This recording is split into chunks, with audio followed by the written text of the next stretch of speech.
நடந்து முடிந்த ஜோஹர் மற்றும் நெகிரி மாநில தேர்தலில் ஹிண்ட்ராஃப் மற்றும் எம்ஏபி எந்த ஒரு கேம்பெயின்லையும் கலந்துக்கல.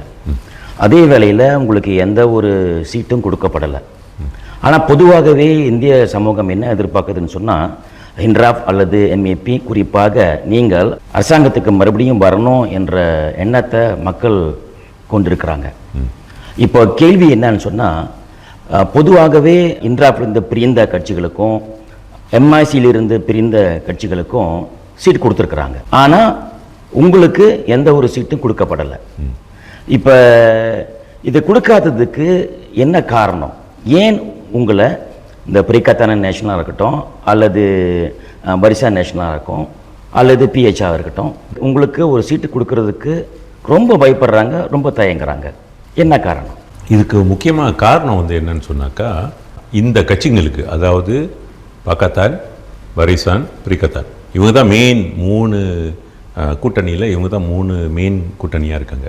இவங்களுக்கு என்ன பயம்னு சொன்னாக்கா, ஹிண்ட்ராஃப் தலைவர்களும் சரி, எம்ஏபியில் உள்ள தலைவர்களும் சரி, நானும் சரி, அவங்க எந்த கண்ணோட்டத்தில் பார்க்குறாங்கன்னா, இவங்கெல்லாம் கொள்கைவாதிங்க, இந்தியர்களுடைய உரிமைக்காக போராடினவங்க, தொடர்ந்து போராடிக்கிட்டு வருவாங்க. நாளைக்கு நம்ம எடுத்து நம்ம ஆட்சி பிடிச்சோன்னு சொன்னால் நம்ம ஆட்சியில் இவங்க நம்மளை கேள்வி கேட்பாங்க. அந்த பயம் அவங்களுக்கு ரொம்ப இருக்குது. அப்போ நீங்கள் பார்த்தீங்கன்னு சொன்னால் அவங்க என்ன செய்கிறாங்கன்னு சொன்னால், அவங்க வீக் லீடர்ஸை ப்ரொமோட் பண்ணுறாங்க. நான் சொல்கிற வீக் லீடர்ஸ் என்னென்னா, இந்த ஆமாசாமி போடுறவங்கள. நீங்கள் கரெக்டாக கேள்வி கேட்டீங்க. அதாவது ஹிண்ட்ராஃப்லேருந்து பிரிஞ்சு போய் ஒரு கட்சி திறந்தவங்களும் சரி, மாய்க்காலேருந்து பிரிஞ்சு போய் ஒரு கட்சி திறந்தா அவங்களுக்கெல்லாம் கொடுக்குறாங்க. ஆனால் அவங்களுக்கு சமுதாயத்தோடைய போராட்டத்தில் எந்த ஒரு ரெக்கார்டும் கிடையாது. They prefer like that. அல்லது தே ப்ரிஃபர் எம்ஐசி உங்களுக்கு தெரியும், 50 வருஷமாக எம்ஐசி ஒன்றும் செய்யாத காரணத்தினால தான் அன்னைக்கு ஹிண்ட்ராஃப் போராட்டம் நம்ம நடத்தணும். ஹிண்ட்ராஃப் போராட்டம் மூலமாக நம்மளுக்கு நிறைய நன்மைகள் நடந்தது. ஓகே, ஸோ அது அவங்களுக்கு தெரியும். இன்னொரு வகையில் நீங்கள் பார்த்தீங்கன்னாக்கா, இந்த ஹிண்ட்ராஃப் போராட்டத்துக்கு பிறகு அவங்க என்ன செஞ்சிட்டாங்கன்னு சொன்னால், குறிப்பிட்டு பக்கத்தான் ஹரப்பன் என்ன செஞ்சாங்கன்னு சொன்னால், ஹிண்ட்ராஃபில் உள்ள ஆக்டிவாக கிரவுண்டில் உள்ள ஒர்க்கர்ஸ்லாம் கொஞ்சம் பேர் பாஸ் எடுத்துக்கிட்டாங்க. அப்போ பாஸ் எடுத்துகிட்டு டேவான் கொஞ்சம் பாஸ்ன்னு சொல்லி எடுத்துக்கிட்டாங்க. அப்புறம் பாஸ் 2ஆக பிரிஞ்சோடனே அங்கேருந்து அமனா கொஞ்சம் பேர் எடுத்துக்கிட்டாங்க.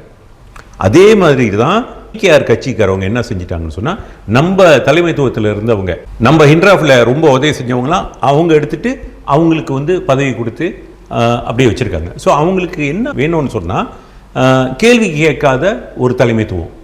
இந்தியர்களை பொறுத்த வரைக்கும் நீங்கள் இருங்க, ஒரு டோக்கனுக்கு சும்மா கண் துடைப்புக்கு எங்கள் கட்சியில் இந்தியர்கள் இருக்காங்க. பிகேஆரில் பார்த்தீங்கன்னா எங்களுக்கு இந்தியன் லீடர்ஸ் இருக்காங்க.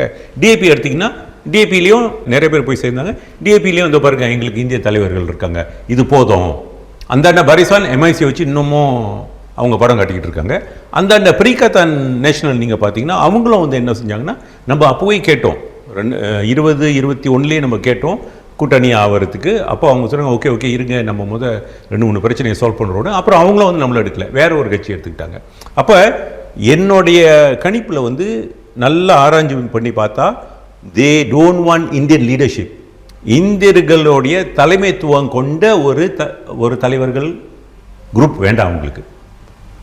ஆமாசாமி போடுறவங்களும் கேள்வி கேட்காதவங்களும் அவங்க சொல்கிறத செய்கிறவங்களும் தான் அவங்களுக்கு வேணும். ஸோ இப்படி இருந்துச்சுன்னு சொன்னால் சமுதாயம் முன்னேற முடியாது. சமுதாயத்தோடைய முன்னேற்ற பாதையில் இந்த 3 கூட்டணியும் கொண்டு போக முடியாது.